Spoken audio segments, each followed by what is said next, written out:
বন্ধ হয়ে যাবে ভালো হয়ে যাব এই আন্টিটি বড়িয়া আছে বড়িয়া ওপর দিব ভালো দিব দেই তো হাত ধরে দেখালে আচ্ছা ঠিক আছে কালকে দেখাইব হ্যাঁ ভালো হয়ে যাবে হ্যাঁ শুরু হ্যাঁ সব কনফার্ম দেওয়া হয় এবার নাকি সব ঠিক হ্যাঁ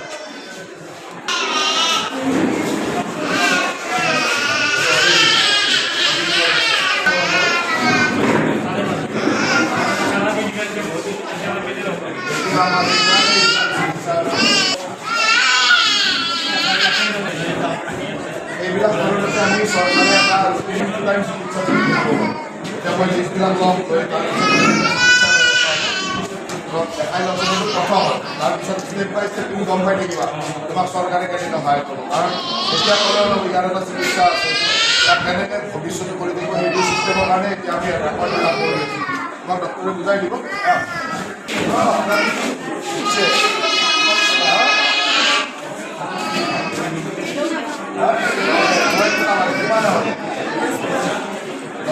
মহোদয় অসম চৰকাৰ আমি সকলোকে মঞ্চৰ সন্মুখৰ মন্ত্ৰী মহোদয়ে তেখেতক শ্ৰদ্ধা নিবেদন কৰিছে আৰু লগে লগে আমি আমাৰ উপস্থিত পাৰ কৰি 52-53 বছৰ বয়সৰ জীৱনত আজিৰ দিনটো মই ভাবোঁ যে মোৰ কাৰণে এটা অত্যন্ত আনন্দ আৰু সাফল্যৰ দিন পঢ়া শুনা খুব ভালদৰে কৰাৰ পিছতো বহু চিন্তা কৰি সিদ্ধান্ত লৈছিলোঁ যে ৰাজনীতি কৰিম সময়ত বা সেই সময়ত শিক্ষাগত অৰ্হতা বা আমাৰ যি যোগ্যতা আছিল হয়তো এটা ভাল চাকৰি বা চৰকাৰী চাকৰি আছিল তাৰ পিছতো এটা কাৰণ ছিল যে দৰিদ্ৰজনৰ আৰু আৰ্তজনৰ কাৰণে যাতে কাম কৰাৰ অপাৰ সুবিধা পাওঁ অজস্ৰ সুবিধা পাওঁ সেইকাৰণেই ৰাজনীতি কৰিছিলোঁ আৰু বহু মানুহৰ লগত বিশেষকৈ পৰিয়ালৰ বহু মানুহৰ লগত সংঘাত কৰি ৰাজনীতি কৰিছিলোঁ কাৰণ সেই সময়ত সকলোৱে মোক কৈছিল ভাল কেৰিয়াৰ এইটো কিয় নকৰ চাকৰি এটা কিয় নকৰ কিনো কৰিবি ৰাজনীতি কৰি আৰু সঁচাকৈ ৰাজনীতি কৰোঁতে এটাই লক্ষ্য ৰাখিছিলোঁ যে কেতিয়া এনেকৈ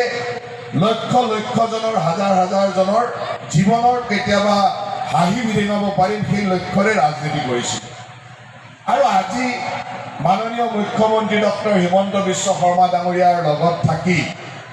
সেই লক্ষ্যবিলাক যেন পূৰণ কৰিব পাৰিছোঁ এটা এটাকৈ যেন মানুহৰ মুখত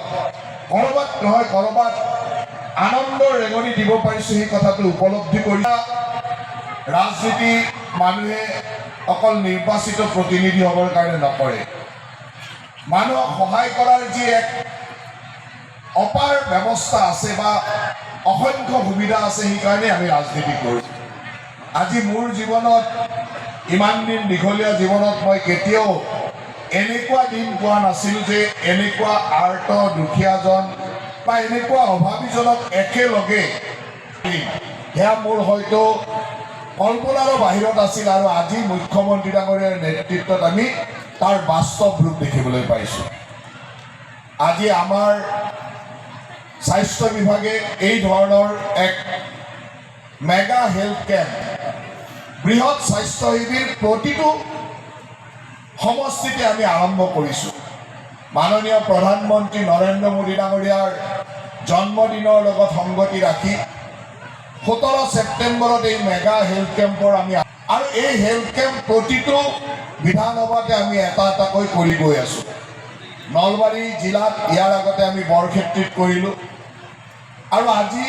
নলবাৰী সমষ্টিত আমি এই হেল্থ কেম্প কৰিছোঁ আপোনালোকে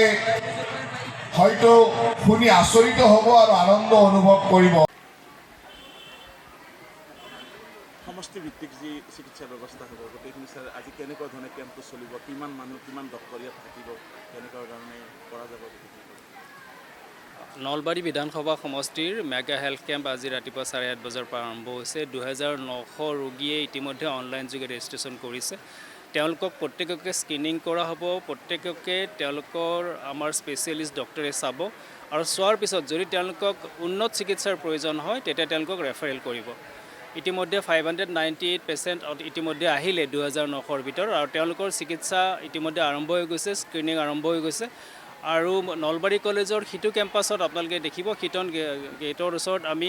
লেবৰেটৰী পাতিছোঁ, যাক লেবৰেটৰী টেষ্টৰ দৰকাৰ আছে, তাত মেডিচিন কাউণ্টাৰ আছে, তাত ৰেফাৰেল বৰ্ড আছে। ৰেফাৰেল বৰ্ড আমি 7খন পাতিছোঁ, দিব্যাংগৰ কাৰণে সুকীয়াকৈ পাতিছোঁ আৰু সেই 7খন ৰেফাৰেল বৰ্ডে এই 2900 পেচেণ্টক যাৰ বয়স 0 পৰা 18 বছৰৰ ভিতৰত তেওঁলোকক উন্নত চিকিৎসাৰ নিমিত্তে যদি ৰেফাৰেলৰ দৰকাৰ হয় তেওঁলোকক ৰেফাৰেল কৰিব। কিমানমান ৰোগীক সামৰি ল'ব আচলতে গোটেই আমাৰ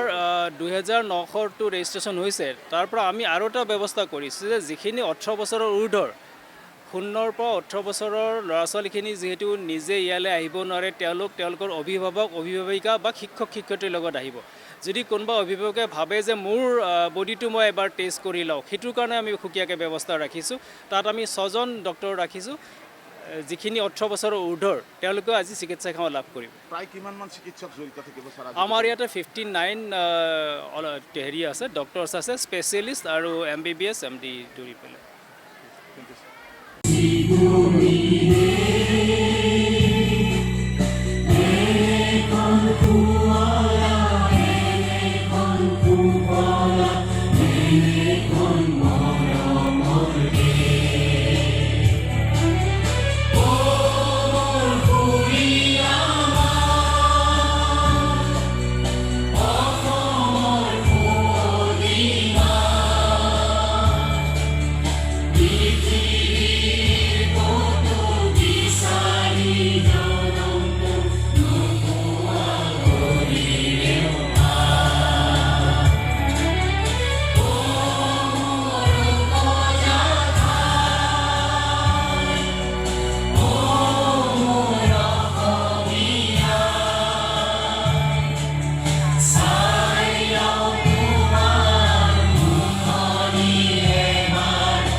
যিকোনো খবৰৰ বাবে যোগাযোগ কৰক 7099017330 লগতে 7099017110 নম্বৰত।